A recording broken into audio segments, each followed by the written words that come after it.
Bismillahirrahmanirrahim. Assalamualaikum warahmatullahi wabarakatuh.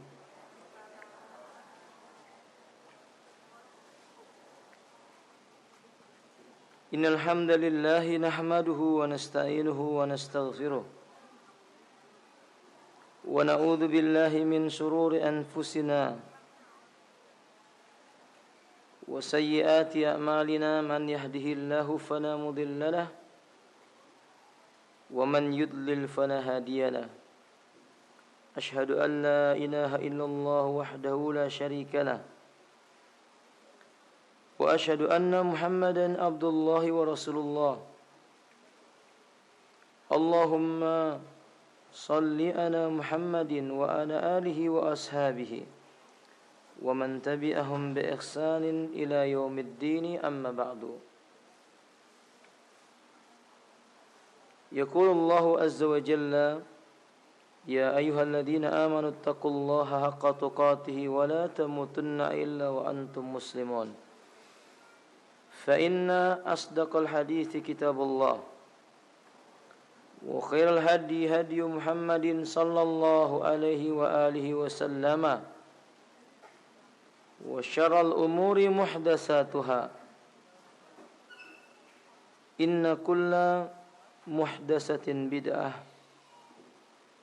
wa kulla bid'atin dhalalah wa kulla dhalalatin finnar. Ayatul ummahat wal akhwat rahimani wa rahimakumullah, min kitab Makarimil Akhlaq atau Tazkiyatun Nafs li Syekhul Islam rahimahullah ta'ala. Babul awal, al-ikhlasu wan niyah as-salihah. Pasal pertama yang kita bahas dari buku ini yaitu keikhlasan dan lurusnya niat seseorang. Kita mengetahui ummahat, asasu hadil ibadah tuqbalu indallahi ta'ala idza kanatil ibadatu mabniyun ala sihhatin niyyah. Pondasi dasar dalam beribadah yang diterima di sisi Allah Subhanahu wa taala adalah jenis ibadah ketika dibangun di atas niat yang lurus. An-niyah, niat itu ta'rifuha, pengertiannya lughatan al-qasdu wal iradatu. Secara bahasa Arab, niat memiliki arti al-qasdu, maksud atau tujuan.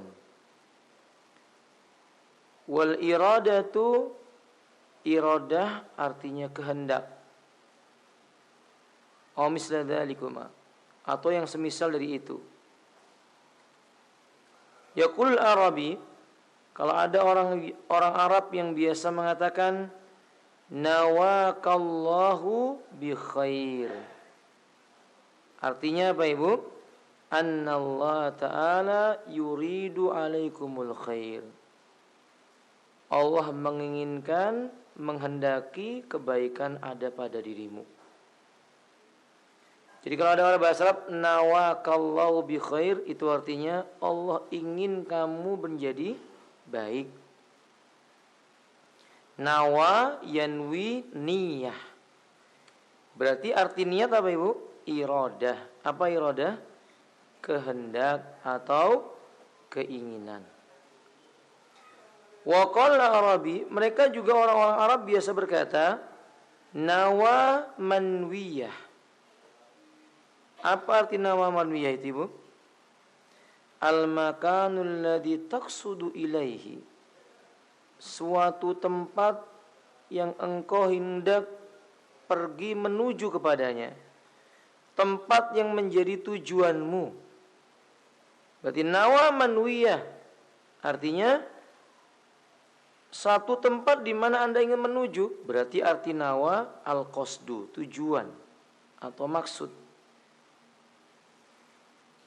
Sebagaimana mereka juga mengatakan kalau dalam bahasa Arab arti qabadha. Apa artinya qabadha, Ibu? Memeluk atau menangkap. Maknanya apa? Maqbudun, yang tertangkap.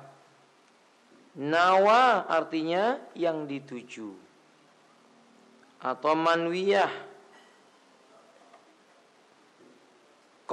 Beliau berkata, idzan anna niyyah hiya ibaratun anil iradah. Berarti niat itu ungkapan sebagai bagian dari sebuah keinginan. Dan juga diungkapkan tentang sesuatu yang dikehendaki. Maksudnya apa? Kalau ibu-ibu, akhwat sekalian menginginkan sesuatu, keinginan itu disebut dengan niat. Sebagaimana kalau ada orang-orang mengatakan, hadhihi niyati. Ini adalah niatku. Apa maksudnya? Inilah tempat yang aku kehendaki untuk mendatanginya. Hadzal makanul ladzi uridu an aqsud ilaihi. Ini adalah tempat di mana aku ingin mendatanginya. Wa qala, mereka mengatakan berarti niat itu bisa dekat atau niat itu bisa sesuatu yang jauh. Tempat yang dituju itu bisa dekat, tempat yang dituju itu bisa jauh. Idza su'ila rajulun. Kalau ada lelaki ditanya atau seseorang ditanya, ma tanwi bihayatid dunya. Apa sebenarnya yang kamu niatkan di kehidupan dunia? Maksudnya, apa yang kamu tuju di kehidupan dunia? Jawabannya apa, Ibu? Kalau ibu-ibu ditanya, Bu, ibu-ibu niatnya di dunia ini hidup untuk apa? Niatnya untuk apa, Ibu? Niat tadi artinya apa, Ibu? Tempat yang dituju. Berarti ibu-ibu di dunia ini tujuannya kemana? Iya. Yang jauh adalah akhirat. Yang dekat apa, Ibu? Ibadah. Yang dekat beribadah di kehidupan dunia. Supaya seorang hamba menyadari dan mengetahui bahwa hidupnya di muka bumi ini ya ibadah. Bahkan Allah menciptakan kita ada tujuannya. Wa ma khalaqtul jinna wal insa illa liya'budun. Tidak aku ciptakan jin dan manusia melainkan agar mereka beribadah kepadaku, kepada Allah. Qala Imam Hasan Al-Basri, "Law yamsi bi ayatid dunya rajulun la ya'rifu ma min niyati bi hayatid dunya fa ka'annahu adallu min bahimatil an'ami. Li'anna bahimatal an'am ta'rifu ma taqsudu ilaih." Sesungguhnya manusia yang hidup di muka bumi ini tidak menyadari dan tidak mengerti apa sebenarnya niat mereka diciptakan di muka bumi ini. Maka niscaya manusia seperti ini seolah-olah lebih hina dibandingkan binatang ternak. Binatang ternak saja tahu mereka tujuan hidupnya apa. Binatang ternak tujuannya apa hidupnya? Ada yang tahu, ibu-ibu, tujuan binatang ternak itu apa, Ibu? Ada yang bisa menjawab? Dimakan. Jadi tempat konsumsi atau jadi konsumsi manusia. Berarti Ibu harus memperhatikan ayat yang berbunyi yusabbihu ma fis samawati wa ma fil ard.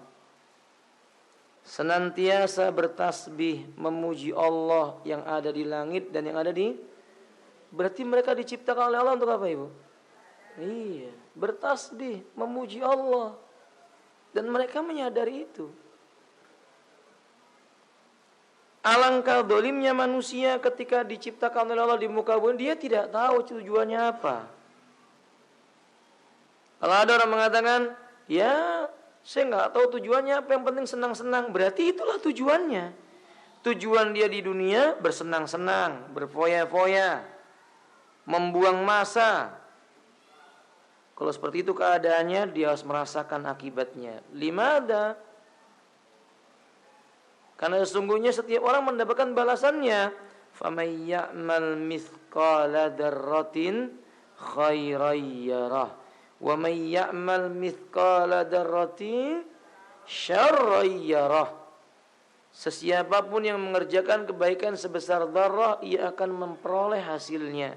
Dan sesiapapun yang mengerjakan keburukan sebesar dzarrah, ia pun akan memperoleh hasilnya. Dengan demikian, mesti seorang hamba kita dalam masalah ini, ibu-ibu, mulai mengkoreksi. Apa toh niatan kita tetap hidup di dunia ini? Apa yang kita cari? Kemana kita mau menuju? Supaya kita tidak hidup dalam kondisi tidak mengerti arah tujuan mereka. Qala alaihi salatu wassalam, ketika Nabi mengatakan innamal a'malu binniyat, sesungguhnya amal seorang hamba bergantung dengan niatnya. Wa kanatil ulama ikhtalafa bihadhil kalimah min hadisin Nabi sallallahu alaihi wasallam, kata beliau, innamal a'malu binniyat, ini hadis Nabi.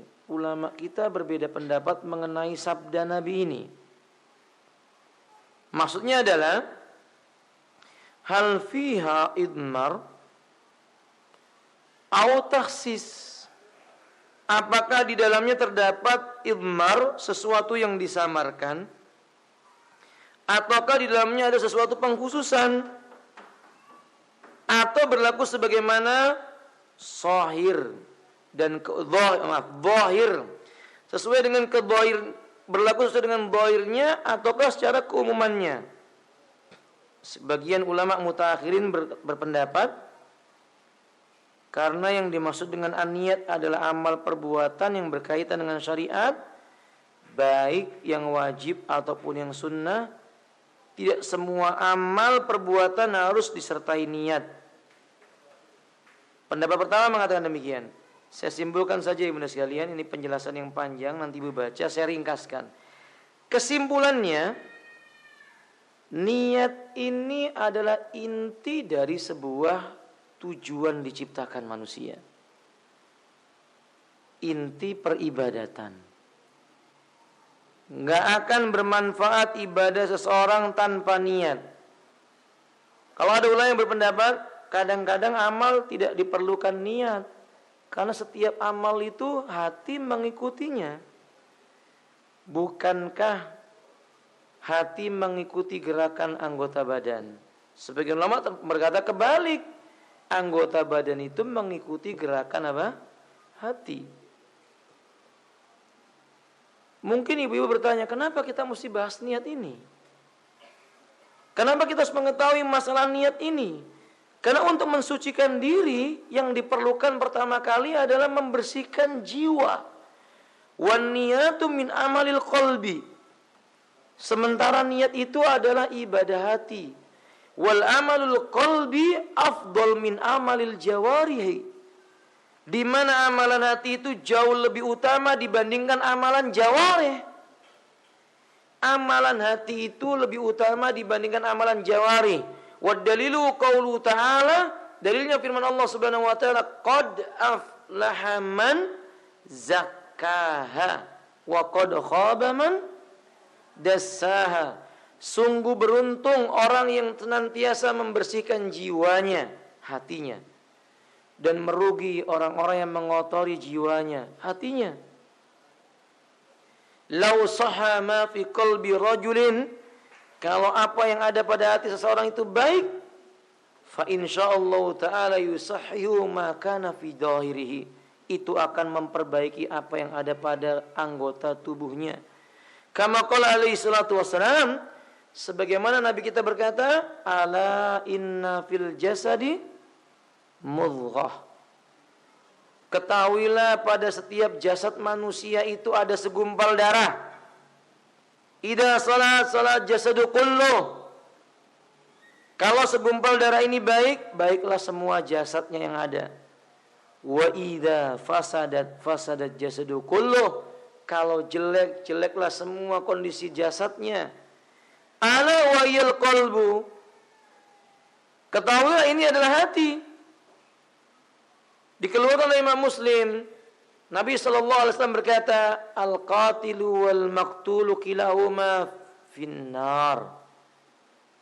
Ada dua orang yang membunuh, si pembunuh dan yang dibunuh dua-duanya di neraka. Al-qatil ya Rasulullah, wa kaifal maqtul?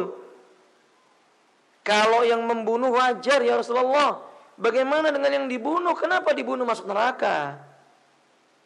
Kata Nabi SAW, karena yang dibunuh punya niat untuk, lihat, dia belum sempat melakukan perbuatan anggota tubuhnya untuk membunuh, tapi dia sudah punya niat untuk membunuh keduluan. Sama orang lain yang ingin dia bunuh, dia terbunuh duluan. Sama-sama di dalam neraka.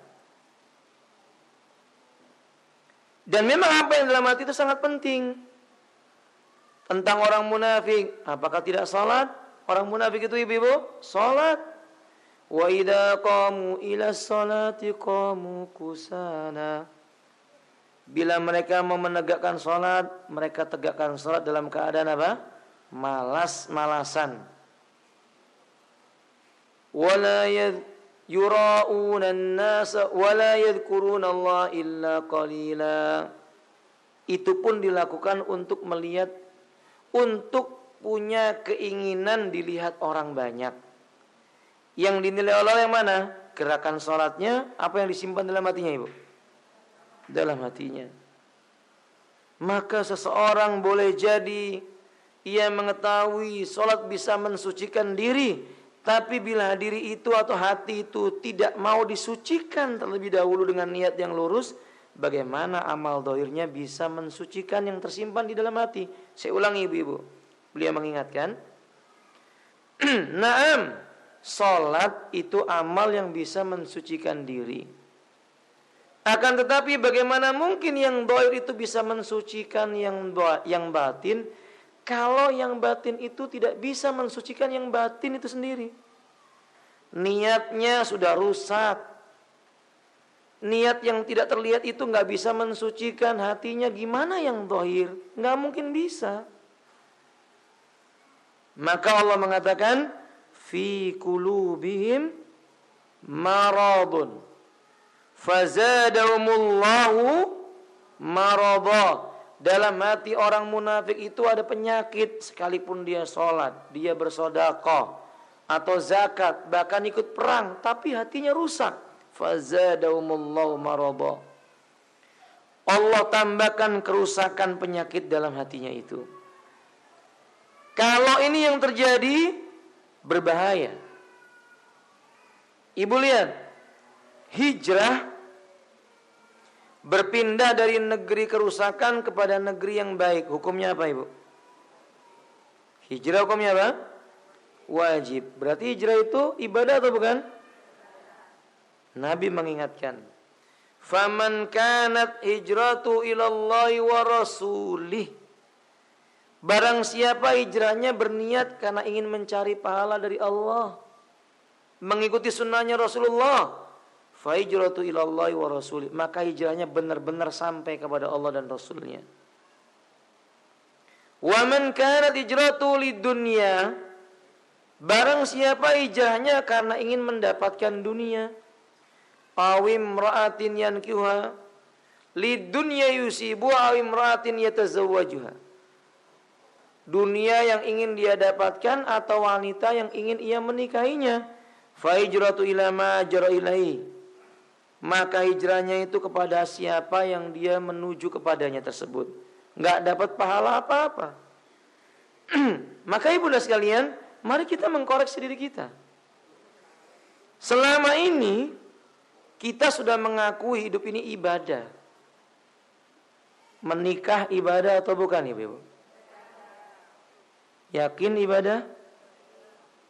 Apa buktinya nikah itu ibadah? Dari mana ibu tahu nikah itu ibadah? Naam. Li'annal munakat sababul jannah awin nar. Nikah bisa menjadi sebab surga dan sebab. Wa li'anna fin nikahi fin niyah. Karena dalam nikah itu ada niat. Nah, maka bertanya kepada diri kita, kalau Anda menikah itu untuk apa? Niatnya karena apa? Kalau seorang menikahi atau dinikahi oleh orang lain karena dunia, pasti Allah kasih dunianya.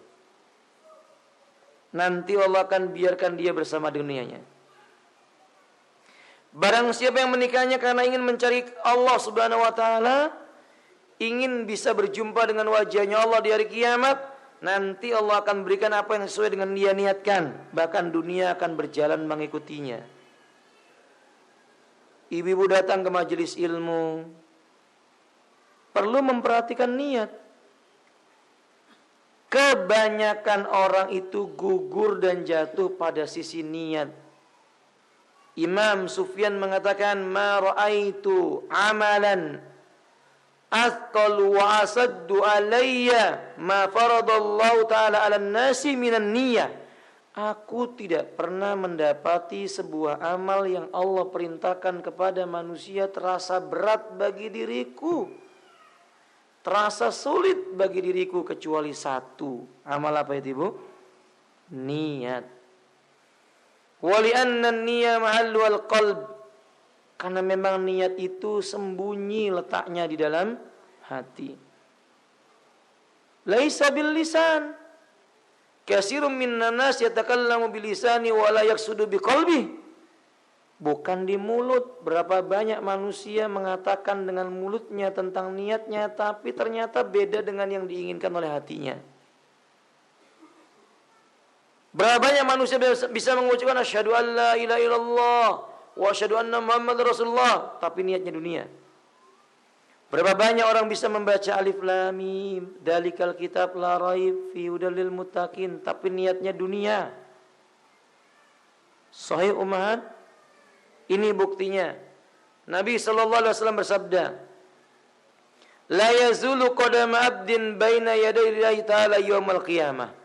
Di hari kiamat, seorang hamba kakinya tidak akan bergeser di hadapan Allah Ta'ala.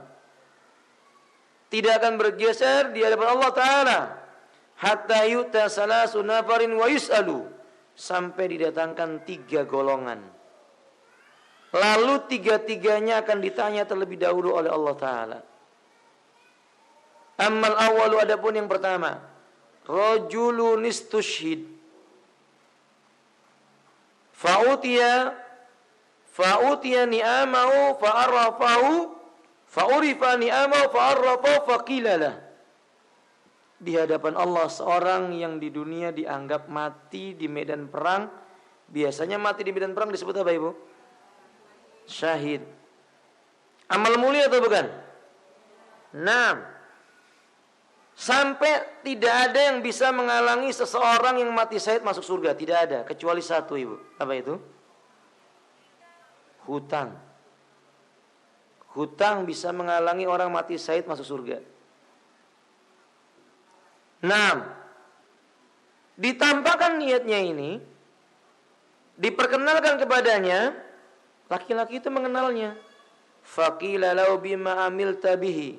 Ditanyakan kepada lelaki itu, apa yang sudah kamu lakukan dengan nikmat mati di medan perang? Qal qataltu fika hatta tushhidu ya Rasul ya Rabbi. Wahai Tuhanku, aku sepanjang hidup perang di jalanmu sampai akhirnya aku mati syahid. Qala Allah Ta'ala kadzabta. Kata Allah kepada orang itu, bohong, kamu dusta. Qatalta lituqalu anta jari. Engkau itu berperang supaya orang itu menyebut kamu si pemberani. Berarti terletak di mana nih, Bu? Niatnya. Ya, dohirnya dia bersama dengan kafilah mujahidin, kafilah para orang yang berjihad di jalan Allah, kafilah para dai dan sebagainya. Tapi yang ada dalam hatinya kafilah kemunafikan, rombongan kemunafikan. ingin disebut oleh orang si pemberani. Faqad qila, kata Allah, kamu sudah dapatkan pujian itu. Allah perintahkan malaikat menyeretnya, mencampakkannya ke dalam neraka dalam keadaan wajah dan tenggorokannya terbakar terlebih dahulu. Pertanyaan buat ibu-ibu, kenapa wajahnya dulu, ibu? Kenapa mereka dibakar wajahnya terlebih dahulu?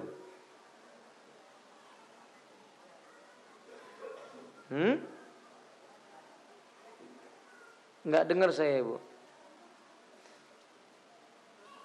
Apa perlu saya bacakan dalilnya? Innallaha la yastahi anil haq. Allah nggak malu menjelaskan yang benar. Nah, maka saya tanya kepada ibu-ibu, kalau ibu tahu kebenarannya tolong dijawab. Kenapa wajahnya terlebih dahulu yang dibakar api neraka?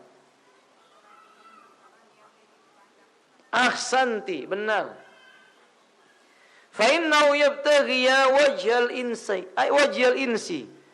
Ayyaraun nas, mereka ini beribadah karena ingin dilihat oleh orang, dikenal oleh orang. Ini berat umat, ini berat. Ibadah tulus karena Allah itu berat.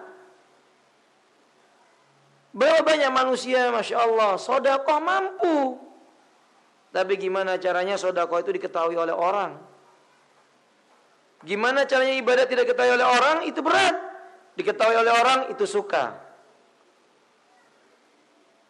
Haji, sedikit bu orang pulang dari haji, kalau dipanggil namanya dia redha. Rata-rata yang sudah haji dipanggil apa? Malah kalau nggak dipanggil Pak Haji, dianggap sudah melecehkan dirinya. Sahih? Itu Pak Hajinya, belum Bu Hajah. Allahul musta'an. Ini amal yang berbahaya kalau seandainya ingin mendapatkan pandangan mata manusia. Jihad saja ketika ingin dilihat oleh orang, bukan mati syahid dia. Naudzubillah min dzalik. Yang kedua kata Nabi sallallahu alaihi wasallam, rajulun a'tahullahu ta'ala kunuzad dunya minal amwal. Lelaki yang diberi oleh Allah kekayaan, banyak hartanya. Fahuriba ilaihi ni'amahu fa'arafahu, ditampakkan kepadanya nikmat harta yang banyak, dia mengenalinya. Faqila bima amilta bihi, kena apa yang kamu lakukan dengan harta ini? Qal, ia mengatakan, ma ra'aitu fi sabilin aw tariqin fiya babun minan nafaqah aw sadaqah illa anfaqtu min amwali bik lak ya rabbi. Aku tidak melihat satu jalan pun di sana ada pintu sedekah atau pintu-pintu nafkah, melainkan hartaku kugunakan untuk sedekah dan infak karena Engkau wahai Tuhanku. Qal, kata Allah, kadzabta. Allah itu tahu yang ada dalam hati manusia. Dusta, kamu dusta. Tasaddaqta lituqalu anta jawad. Kamu sedekah supaya orang memanggilmu si dermawan. Lihat ibu, sulit. Kemudian kata Nabi yang ketiga, wa rajulun atahumullahu ta'ala ilma. Lelaki yang dikaruniai oleh Allah tentang ilmu agama. Bagaimana laki-laki ini?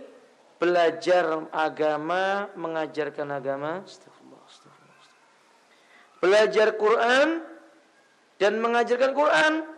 Ditampakkan oleh Allah nikmatnya, dia mengenalnya, ditanya, bima amil tabi, apa yang kamu gunakan dengan nikmat itu? Qol, ta'allamtul ilma wa 'allamahu wa qara'tul Quran wa 'allamahu fika ya Rabbi. Aku belajar ilmu dan mengajarkan ilmu, belajar Quran dan mengajarkan Quran itu karena Engkau. Qol kadzabta, bohong. Ta'allamtul ilma lituqalu anta alim wa qara'tul Quran wa tu'allimu lituqalu anta qari. Kamu belajar agama, mengajarkan agama supaya orang memanggilmu ulama, ustaz, orang alim. Ini hati-hati ibu-ibu kalau belajar agama, niatnya apa ibu? Ya, mengangkat kebodohan dari diri sendiri. Kedua, menganggap kebodohan dari orang-orang yang ada di sekelilingnya. Ketiga, apa yang ketiga Ibu? Ya, tentu dari semua itu adalah apa? Karena Allah Subhanahu wa ta'ala. 6. Kamu belajar Quran supaya kamu dipanggil qari. Lihat orang pada hari ini Ibu, belajar agama bukan tidak boleh, tapi kadang ingin berbangga-bangga. Belajar agama biar dapat apa Ibu? Gelar. Dapat gelar, macam-macam lah gelarnya. Ada SAG. Apa SAG itu? Sarjana angguk-angguk. Ya, sarjana agama maksudnya ibu-ibu. Sarjana agama. Tapi ketika dia punya ilmu, sudah belajar agama, sudah ada gelarnya, lihat kemungkaran, diem saja, cuman ngangguk-ngangguk. Ada kebenaran yang mau dia sampaikan, dia diem saja nggak disampaikan, cuman ngangguk-ngangguk. Ya nggak salah. Berarti dia mencari ilmu untuk mencari dunia. Ya, orang mencari S1, S2, S3 dan sebagainya dan sebagainya. Tapi apakah mereka menyadari bahwa itu akan ditanyakan oleh Allah seperti lelaki yang tadi kita sebutkan dalam hadis yang sahih? Maka saudariku kaum muslimah rahimani wa rahimakumullah, betul-betul niat itu berat sekali. Siddatun niyya wa sakilatu kauniha, beratnya niat dan sulitnya kondisi niat bagi seseorang itu. Sulitnya kondisi niat bagi seseorang itu li'anna mahallal qalb, karena memang niat itu tempatnya di mana? Di hati. Wal qalbu muqallab, yang namanya hati berbolak-balik. Qala al-Imam Ibnu Qayyim rahimahullah ta'ala, inna syaitana ya'til insan. Inna syaitana ya'tiyal insana fi salasati ahwalin. Yusawisu fi qalbi ala niyatihi. Setan mendatangi manusia untuk mengganggu niatnya di 3 tempat. Di 3 keadaan. Fi awwalil waqti lil ibadah. Pertama, ketika mau beribadah. Ibu mau haji, itu diganggu oleh jin, oleh setan. Niatnya itu diganggu. Sudahlah haji saja, supaya kamu nanti dikenal manusia. Atau kalau enggak, setan berkata, jangan haji. Nanti uangmu habis, keperluanmu banyak untuk ini dan itu, enggak jadi haji. Idza najaa, kalau dia selamat, kata beliau, fayatiya syaitanul insana fi martabati tsaniyah, dia akan naik godaannya pada tingkat yang kedua. Kapan itu? Inda asna'il ibadah, ketika hamba itu sedang dalam kondisi beribadah. Kalau tadi sebelum ibadah, sekarang dalam kondisi ibadah. Berapa banyak orang yang sholat dari rumahnya karena Allah, sampai di masjid ditunjuk jadi imam. Dari rumah sudah niat, saya nanti insya Allah sholat, menjelang sholat saya mau adzan. Ini saya lakukan karena Allah lah, biar manusia datang ke masjid. Begitu sampai di masjid, adzan, suaranya dibagus-baguskan. Selesai adzan, selesai sholat, datang orang banyak. Maaf, ditanya gimana? Tadi tahu nggak yang adzan siapa? Ibu-ibu malam Ramadan biasanya apa ibu? Tadarus Quran ya, qiraatul Quran, pakai mikrofon, pakai mukabiratus shaut. Giliran baca keliling. Kalau di rumah bacanya a'udzubillahi minasyaitonirrajim, bismillahirrahmanirrahim, alif lam mim. Di mikrofon a'udzubillahi minasyaitonirrajim. Selesai itu bilang sama suaminya, dengar enggak tadi bacaan saya? Tadi saya yang baca, Mas Abi enggak dengar? Allahul musta'an. Dia menyuarakan bacaan Qur'annya biar orang tahu ini saya.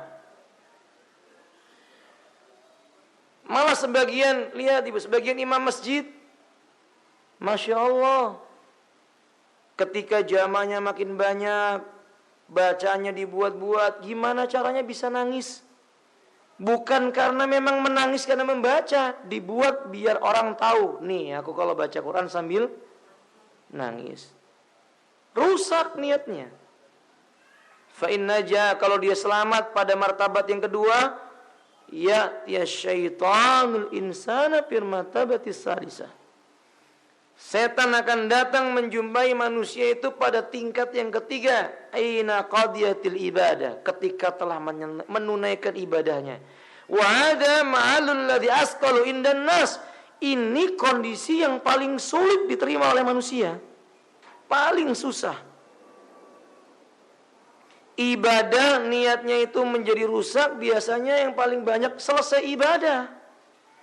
Kalau tidak mungkin Allah berkata seperti ini dalam Al-Quran. Ya ayyuhalladzina amanu la tubtilu sadaqatikum bil manni wal adha. Hai orang yang beriman, jangan kamu batalkan pahala sedekahmu dengan cara mengungkit-ungkit pemberianmu, menyakiti hati orang yang kamu beri. Berarti sedekahnya sudah atau belum, Ibu? Iya, diungkit. Fulan, kamu kemarin saya yang nolong.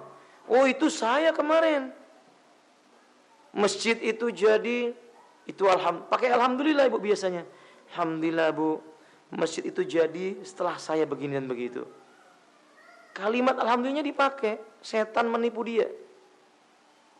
Sehingga orang, Masya Allah, Bapak Ibu berjasa, jazakumullahu khairan. Dia dengar ini, dia berkata, oh nggak apa-apa Pak, besok-besok kalau butuh panggil saya saja ya, saya siap untuk membantu. Makin jatuh dia adalah gangguan setan. Ibu sekalian, coba bandingkan dengan orang-orang soleh di zaman dahulu. Bagaimana ketulusan hati mereka dalam menjaga niat yang tersimpan di dalam jiwa mereka. Rasulullah Sallallahu Alaihi Wasallam ketika beliau berkata kepada Mu'ad bin Jabal, ya Mu'ad, afatanna anta ya Mu'ad. Mu'ad, apakah kamu mau menguji kemampuan manusia yang sholat di belakangmu, wahai Mu'ad? Gak boleh. Lalu Nabi berkata kepada orang yang mengadu kepada Nabi tersebut, ma qara'ta minal Qur'ani fi salatik. Apa yang kamu baca dari Al-Quran ketika kamu sholat? Dalam sholatmu itu qara'tu surat kada wa kada, aku baca surat ini, surat itu. Pendek maksudnya. Kata Nabi, aku, Mu'ad dan kamu kurang lebih saja. Padahal Bu, Nabi itu sholatnya ketika qiyamul lail kakinya sampai apa? Beliau gak tampak-tampakkan kepada manusia. Hadza Rasulullah sallallahu alaihi wasallam. Ketulusannya Nabi SAW itu dalam beribadah. Ia bangun di tengah malam ketika semua manusia tidur. Dia cuma pingin dilihat Allah, bukan dilihat oleh orang lain. Lihat Abu Bakar As-Siddiq radhiyallahu ta'ala.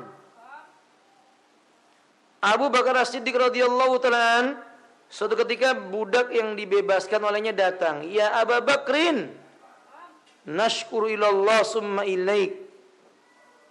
Wahai Abu Bakar, aku bersyukur kepada Allah, kemudian aku bersyukur kepada engkau. Mendengar ini Abu Bakar menangis. Fayabki.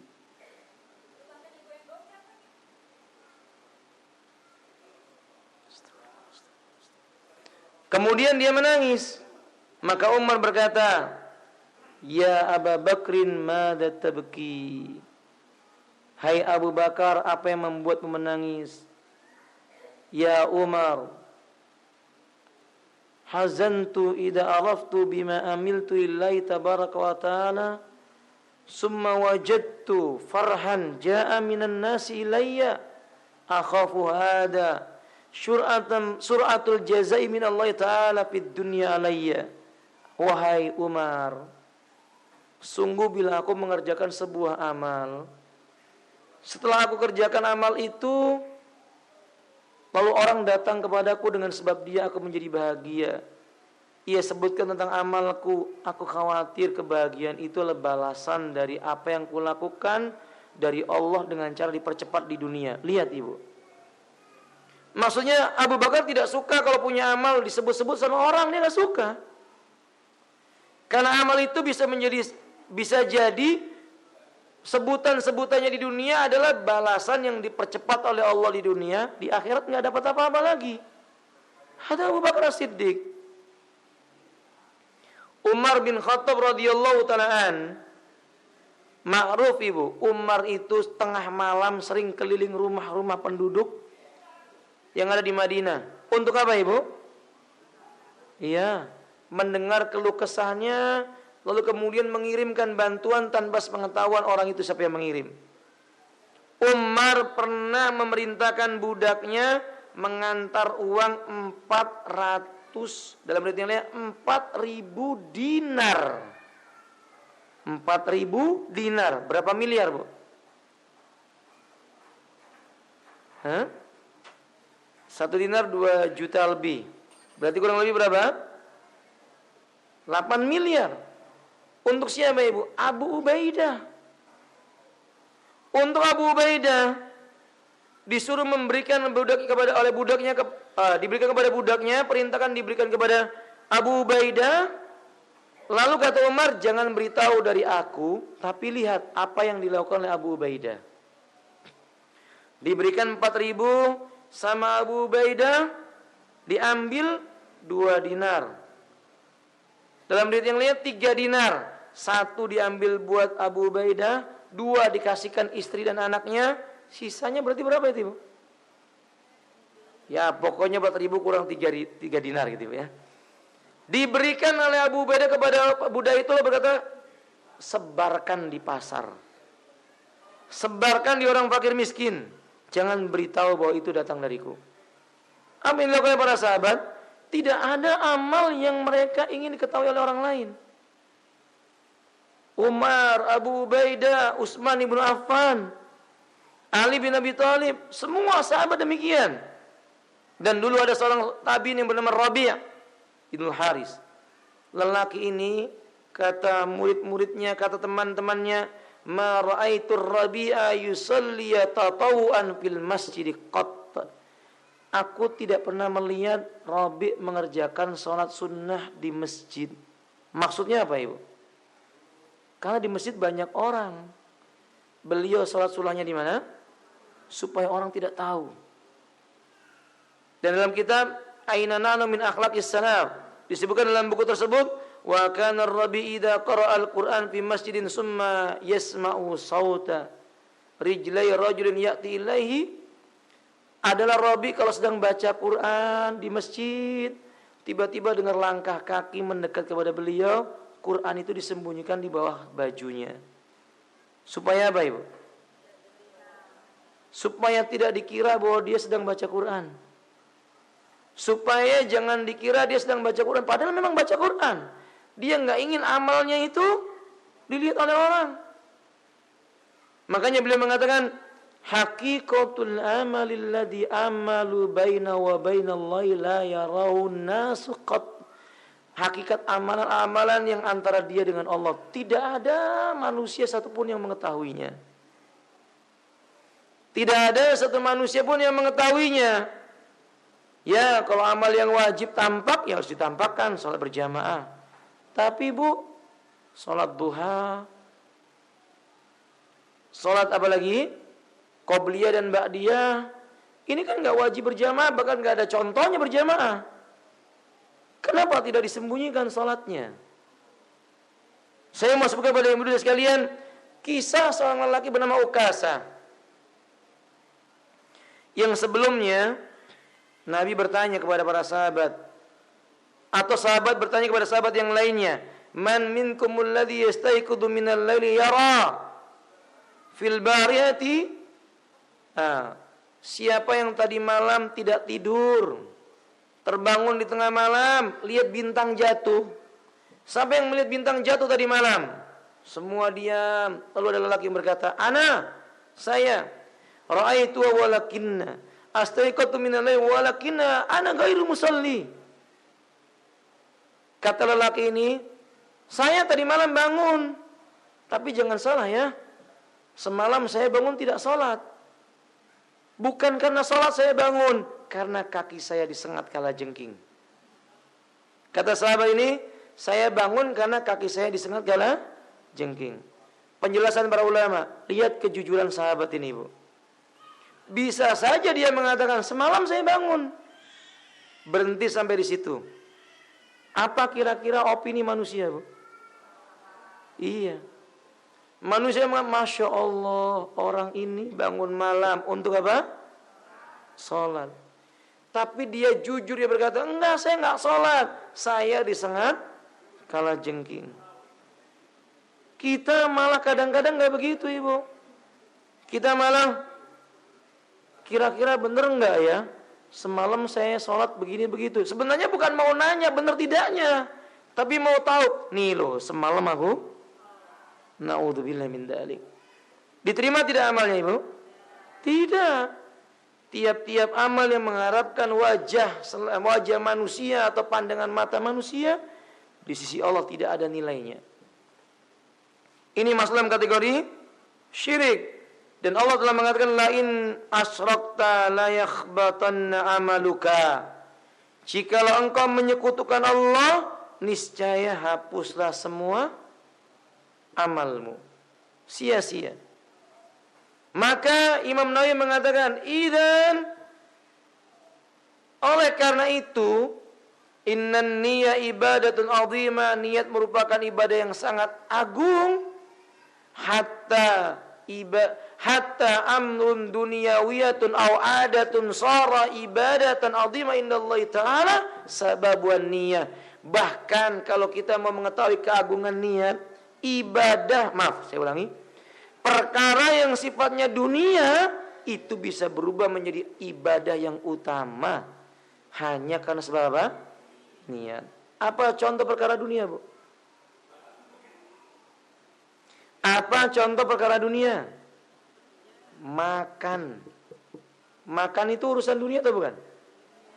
Bisa menjadi ibadah yang nilainya besar di sisi Allah ketika diniatkan untuk mempersiapkan diri lebih kuat beribadah kepada Allah. Sahur jadi ibadah. Tadinya makan, niatnya untuk makan sahur, ibadah. Berpakaian itu dunia atau bukan? Ketika ibu niatkan menutup aurat, dia jadi ibadah. Wadah? Bersolek itu dunia atau bukan? Boleh atau tidak? Berdandan boleh tidak, Ibu? Ya. Kalau ibu niatkan untuk suaminya, ibu dapat pahala. Tapi kalau niatnya untuk apa?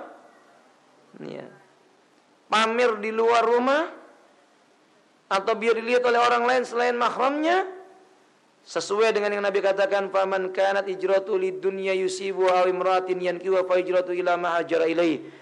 Barang siapa yang hijrahnya karena dunia atau wanita, maka dia akan dapatkan sesuai dengan yang ia niatkan dengannya. Na'udzubillahi min dzalik. Dengan demikian ibu sekalian rahimanillah, oleh karena itu para fuqaha pada halaman yang ke-39, alinea yang ketiga. Oleh karena itu para fuqaha, ulama fikih menjelaskan perbedaan antara orang yang maksiat lantaran dia bepergian dengan yang bermaksiat dalam perjalanannya. Karena itu para ulama mengatakan perbedaan beda antara orang yang bermaksiat lantaran dia bepergian dengan orang yang bermaksiat dalam bepergian. Gini, Bu, maksudnya begini. Dia bermaksiat karena bepergian, dengan orang yang bepergiannya dalam keadaan berbuat maksiat. Faham gak ibu-ibu? Ibu datang mau tamasya ke pantai Kute, itu bepergian maksiat atau maksiat bepergian? Atau malah ibadah? Jangan-jangan ada yang menganggap ibadah. Bu, ibu datang ke Candi Borobudur, itu maksiat bepergian atau bepergian maksiat? Ibu datang ke Jogja, mampir dulu Candi Prambanan, bepergiannya maksiat tidak? tapi dalam bepergiannya ada kandungan maksiatnya. Itu tergantung niatnya. Tapi tidak boleh kalau udah nyata-nyata tujuannya ke tempat maksiat, lalu dia berkata, saya niatnya ibadah. Nggak boleh. Nggak benar. Ini saya contohkan, saya pernah menjumpai seorang bersurban, pakai jubah, keluar dari night club. Keluar dari night club, Ibu. Lalu saya tanya, saya lihat Anda demikian, biasanya seperti ini keluarnya di masjid. Kok ini dari night club? Apa kata dia? Ya, semua itu tergantung niatnya. Dari night club niatnya apa, Bu? Dakwah di night club. Allahul musta'an. Musibah. Maka setelah itu saudara kaum muslimin rahimani wa rahimakumullah, kita katakan dalam permasalahan ini berarti niat itu juga dipengaruhi oleh keadaan atau perbuatan, maksud saya. Perbuatan itu juga mempengaruhi niat seseorang. Apa kesimpulannya? Niat dengan perbuatan dalam rangka mensucikan jiwa, jalannya harus sama. Nggak bisa niat saja tanpa perbuatan yang baik, nggak bisa perbuatan yang baik saja tanpa niat yang baik. Fahim dong? Dakwah itu baik tidak, Ibu? Kemudian caranya berdua-duaan, pakai WhatsApp. Ustadz ditanya, Ustadz menjawab. Pakai WhatsApp. Ustadznya ditanya, dijawab. Atau Ustadz ditanya, yang bertanya wanita ditelepon, berdua saja. Ustadz sedang bersama dengan istrinya ditelepon, Miss bentar Mi, ada yang mau bertanya. Malah mojok. Pertanyaan saya kepada ibu-ibu, ini dakwah atau bukan? Hah? Salah atau benar? Salah. Niatnya benar tapi caranya, berarti nilainya menjadi apa? Salah. Sebaliknya niatnya baik, Bu. Si fulan ditinggal wafat oleh suaminya, nggak punya anak, dia sendirian. Ada seorang ustadz mau mentakziahnya sendirian. Saya mau takziah. Datang kepada wanita itu, ukhti fillah, sabrun jamil. Baik atau tidak? Hah? Niatnya mau mentakziahi. Datanglah ke rumah wanita itu sendirian. Ibu itu sendirian, dinasihati, ukhti sabar. Tiap orang akan mati. Kalau ukhti bersabar, ukhti diganti sama Allah. Baik atau tidak niatnya, Ibu? Caranya benar atau salah? Nilainya salah atau benar? Maka yang disebut dengan bersihnya hati itu tergambar dari bersihnya amal juga. Itu baru disebut dengan tazkiyatun nafas. Makanya dalam buku ini diterangkan, kenapa disebutkan di sini niat penting? Karena kadang orang menganggap sholat bisa membersihkan jiwa tanpa niat yang benar. Atau sebaliknya orang punya niat yang benar tanpa amal yang benar, dianggap mensucikan jiwa. Berzikir mengingat Allah, niatnya baik tapi zikirnya bid'ah, itu mengotori hati. Makanya lafadznya berbunyi wa qad khaba man dassa. Sungguh beruntung orang yang mengotori hati. Apa artinya? Kata para ulama, bil maksiyati wal bid'ati wal khurafati. Khurafat, maksiat, bid'ah itu kotoran yang hinggap di hati manusia. Maka kalau seseorang itu berbuat bid'ah, nggak bisa mensucikan hatinya. Sehingga para ulama mengatakan wa alul bid'ati khurimat alaihil haud. Sesungguhnya ahli bid'ah diharamkan oleh Allah meminum air telaga haud. Hatinya kotor. Yang minum telaga haud itu orang-orang yang hatinya disucikan oleh Allah Subhanahu wa taala. Mereka yang Allah katakan yauma tabyadul wujuh. Pada hari itu wajah mereka putih berseri-seri. Siapa mereka, ibu-ibu? Ahlus sunnah. Mereka golongan yang cinta sunnah. Muslihul li nafsi summa li ghairi nafsi. Selalu memperbaiki diri, mengkoreksi diri, dan juga memperbaiki orang yang ada di sekelilingnya. Hadhihi niyah, ini definisi niat baru dari sisi bahasa dan aplikasinya. Kita lihat ibu-ibu halaman yang ke-41, kita ringkaskan. Ta'riful ikhlas wa dalilu al-muta'alliqu bihi. Definisi ikhlas. Saya mau tanya sama ibu, ikhlas itu artinya apa? Dari kata-kata khalisa atau khalasa. Ibu kan sering mengatakan, sudah khalas. Pernah menyebut khalas? Apa artinya khalas? Habis, selesai, bersih, murni. Jadi ikhlas artinya laisa syai'un fihi wa hiya naqiyah. Betul-betul murni, tidak bercampur apapun juga. Madu dikasih gula, murni tidak ibu? Tidak, walaupun gula itu manis. Maka niat dicampur dengan sesuatu seolah-olah baik, tapi ternyata bukan datang dari syariat Allah, itu enggak baik. Ikhlas itu artinya murni, bersih. Ini namanya ikhlas. 6. Wal ikhlasu ibadatun azimah. Ikhlas itu ibadah yang agung. Hukumnya apa ibu ikhlas? Ikhlas dalam beribadah hukumnya apa? Wajib atau sunnah? Taib, wajib. Apa dalilnya? Qaulullah ta'ala fi suratil Bayyinah. Dalam surah Al-Bayyinah Allah mengatakan, wa ma umiru illa liya'budullaha mukhlishina lahuddin.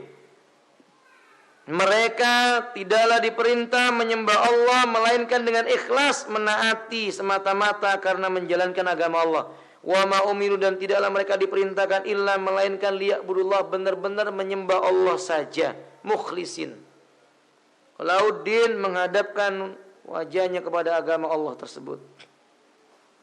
Berarti ibadah wajib dibangun dengan keikhlasan. Kalau ada orang bersedekah berkata, saya ikhlas. Ini ikhlas atau bukan ibu? Saya beri ini kepada anda, saya ikhlas karena Allah. Ikhlas atau tidak? Nah. Bu, ada orang datang, sedekah, saya berikan kepada anda, ikhlas saya, nggak butuh apa-apa. Ini ikhlas atau tidak orangnya? Kok tidak ibu? Kok tidak? Bagaimana ibu tahu itu tidak ikhlas? Maka jawabannya, itu bukan takaran ikhlas, tapi bukan berarti tidak ikhlas. Karena ikhlasnya di mana? Kalau dia benar-benar tulus sesuai dengan hatinya dia mengucapkan itu, ya berarti benar-benar ikhlas. Kalau tidak, yang ditimbang yang ada di dalam hati. Fa'budullah mukhlisan lauddin, kata Allah. Sembahlah oleh kalian Allah dalam keadaan ikhlas, dan agama ini untuk Allah. Ala lillahi dinul khalis. Ingatlah, hanya milik Allah agama yang murni dari kesyirikan ini. Di ayat yang lainnya Allah mengatakan, Qulillah u'budu mukhlisan lahu dini. Katakanlah, hanya Allah lah yang aku sembah dengan penuh ketaatan kepadanya dalam menjalankan agamaku. Apa yang bisa kita ambil faedah? Maka tiap-tiap amal karena Allah pasti ada konsekuensinya. Konsekuensi-konsekuensi itu tidak boleh menggugurkan tujuan kita kepada Allah. Tadi saya contohkan menikah, Bu. Ibadah atau bukan? Kalau sudah karena Allah, terima konsekuensinya. Kadang dalam pernikahan itu ada yang tidak dia sukai. Yang tadinya ia mengira baik semuanya, ternyata ada hal yang tidak baiknya. Dia mesti tulus karena Allah, nggak boleh karena dunia.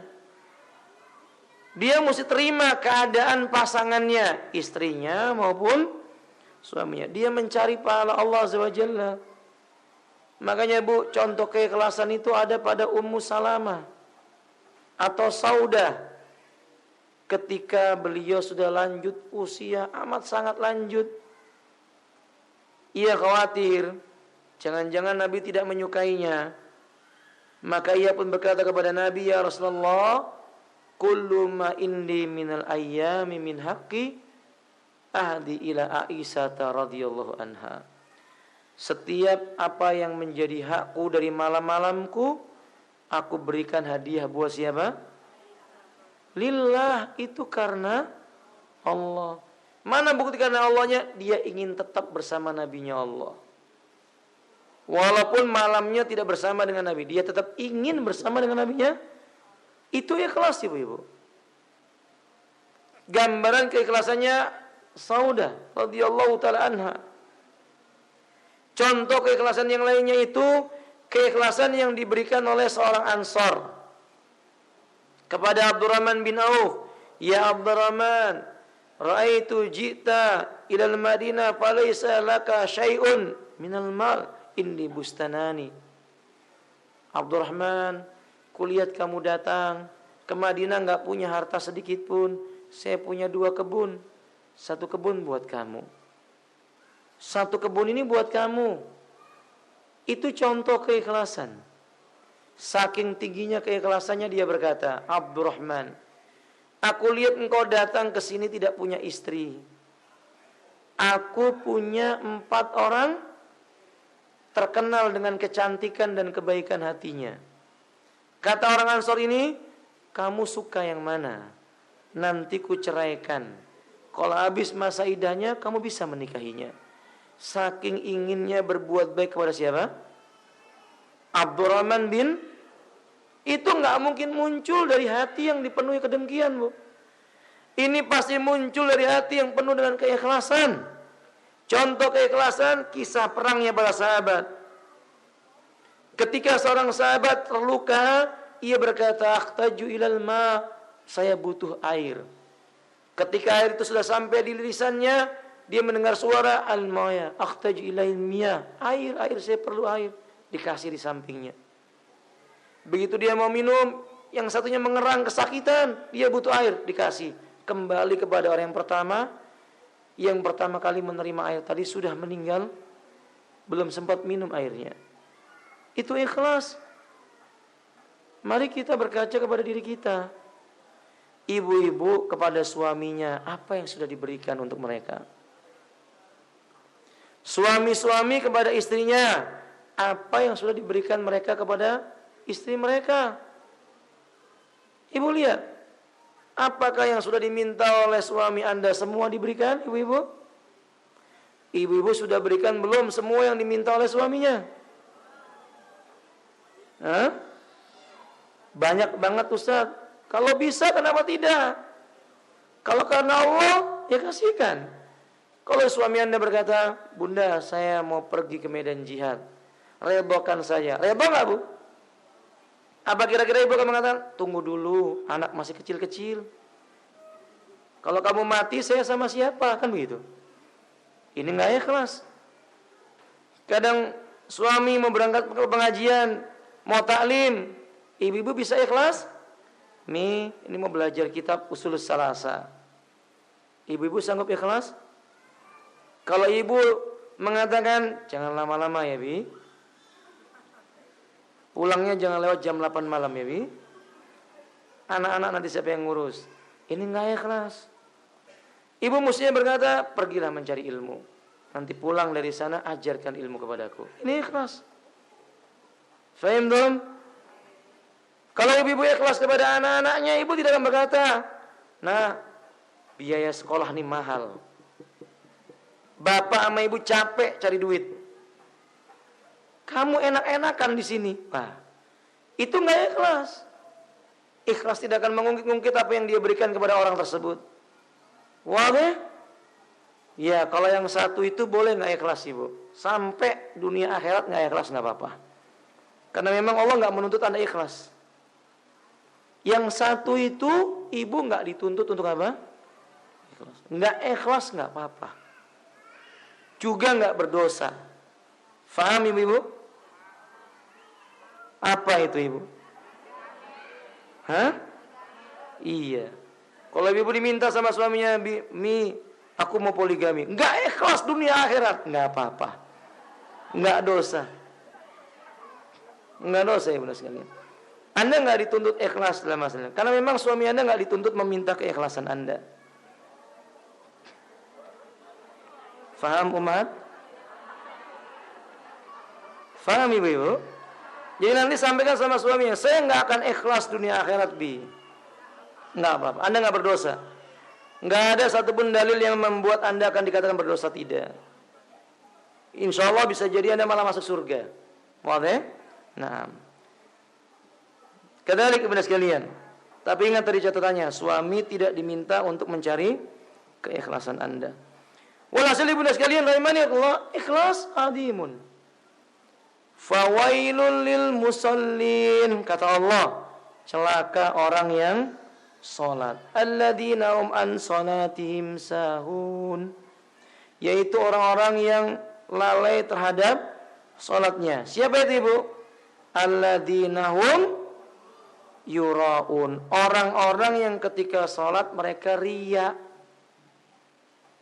tidak ikhlas ibadahnya karena ingin dilihat oleh orang lain. Allah juga mengatakan wa idza qamu ila sholati qamu kusala, dan mereka bila hendak berdiri menunaikan salat mereka lakukan dalam keadaan malas-malasan. Yuraunan nas, ingin dilihat oleh manusia. Wala yadhkurunallaha illa qalila, kalau zikir dikit, tidak zikir kecuali sedikit saja, kata Allah Ta'ala. Allah juga mengatakan kalladzi yunfiqu malahu ria'an nas, orang celaka itu seperti orang-orang yang menginfakkan hartanya tapi karena apa? Riya. Allah juga mengatakan walladzina yunfiquna amwalahum ria'an nas, orang munafik itulah orang yang menginfakkan hartanya tapi karena ingin dilihat oleh manusia, riya.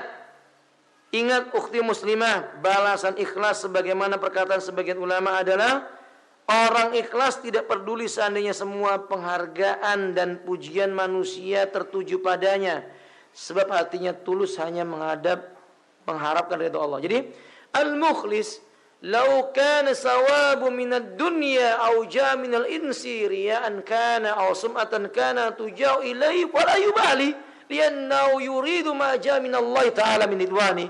Orang ikhlas itu enggak butuh dengan penghargaan manusia.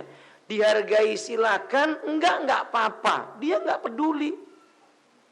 Orang yang hatinya bersih, ibadahnya enggak butuh pujian, sanjungan. Ciri-cirinya begini, Bu. Ciri orang itu ikhlas dan tidak, kalau seseorang beribadah di saat dicela orang, dia enggak sedih. Itu ikhlas. Ketika dipuji orang, dia enggak bangga. Itu ikhlas. Sebaliknya, demikian pula kalau orang tidak memuji dia enggak peduli. Kalau orang-orang menyanjung dia juga enggak masalah, karena itu bukan tujuannya. Maka kebalikannya ibu, kalau ibu jumpai ada orang atau kita misalnya bu, ketika beribadah lemes, malas, kenapa? Kenapa enggak semangat taklim? Yang hadir dikit, cuman 2, cuman 3, males. Taklim semangat kalau banyak orang. Kenapa? Karena banyak yang lihat. Itu enggak ikhlas bu. Wadah. Kalau ibu dan sekalian di rumah baca Qur'annya males, di banyak orang rajin baca Quran, itu tanda-tanda riya. Enggak akan ikhlas. Ketika ibu-ibu bersedekah banyak orang semangat, enggak ada orang enggak sedekah, itu tidak ikhlas. Tapi kalau ibu mau sedekah, lalu ibu berkata, enggak jadilah nanti saya riya, itu juga justru riya. Faham ibu? Mau sholat sunnah duha, ini kok ada si bulan-bulan, enggak lah nanti saya riya. Ketika ibu punya perasaan itu, ibu sudah jatuh dalam perbuatan apa? Bingung atau tidak? Bingung atau tidak ibu? Ya, karena anda ketika itu ditunggangi oleh setan. Apa itu? Anda mau sedekah, setan mengatakan jangan, nanti kamu dianggap riya. Oh iya ya, nanti saya riya, supaya orang tahu, nih aku bukan orang yang riya. Itu maksudnya. Paham gak ibu? Kenapa gak sholat? Kalau sholat nanti aku riya, berarti ibu secara tidak langsung mengumumkan aku bukan orang mengakui seperti itu sudah masuk dalam kategori. Gimana kalau begitu obatnya? Kalau ibu mau sholat, sudah sholat saja. Orang mau lihat, gak mau lihat, peduli amat. Dia mau sholat, mau sedekah, orang lihat, gak mau lihat, peduli. Dia hanya mau Allah. Karena dia yakin kalau gak sekarang, mungkin gak bisa lagi. Ibu mau sedekah, banyak orang. Kalau gak sekarang, kapan lagi? Saya bisa jadi setelah ini mati. Berarti ibu mencari siapa? Allah. Tapi kalau ibu mau sedekah, lihat kanan kiri dulu. Kemudian ada perasaan ini dan itu, ini tidak ikhlas karena Allah Subhanahu wa ta'ala. Wallahu a'lam bishawab. Terakhir, Nabi sallallahu alaihi wasallam bersabda, "Idza ra'aitumur rajula ya'tadul masajida fashidu lahu bil iman." Bila kamu melihat orang yang biasa ke masjid, maka persaksikan bahwa ia orang yang beriman. Barang siapa orang biasa ke masjid, saksikanlah dia orang yang beriman. Tapi yang tersimpan dalam hati orang itu diserahkan kepada siapa? Untuk apa dulu dia ke masjid? Kalau ke masjid karena mertua, karena masjid karena menantu, ke masjid karena sanjungan orang, ke masjid karena musim pemilu, maka itu akan ditanya oleh Allah di yaumil qiyamah, mengotori hatinya. Innama ya'muru masajidallahi man amana billahi wal yaumil akhir wa aqamas shalah wa ataz zakah wa lam yakhsha illallah. Sesungguhnya orang yang memakmurkan masjid Allah hanyalah orang-orang yang beriman kepada Allah, hari kiamat, serta tetap melaksanakan salat, menunaikan zakat dan tidak takut kepada apapun kecuali hanya kepada Allah. Demikian ibu-ibu yang mampu saya sampaikan pada hari ini. Kesimpulan, memperbaiki hati dimulai dengan memperbaiki niat. Dari sekarang, luruskan niat kita ke majelis ini untuk apa, belajar ilmu untuk apa. Kalau sudah punya ilmu, diapakan. Niatkan semuanya karena Allah. Wallahu alam bisawab. Sampai sini ibu. Akhiru da'wana alhamdulillahirabbil alamin. Subhanakallahumma wa bihamdika, la ilaha illa anta, astaghfiruka wa atubu ilaik. Assalamualaikum warahmatullahi wabarakatuh.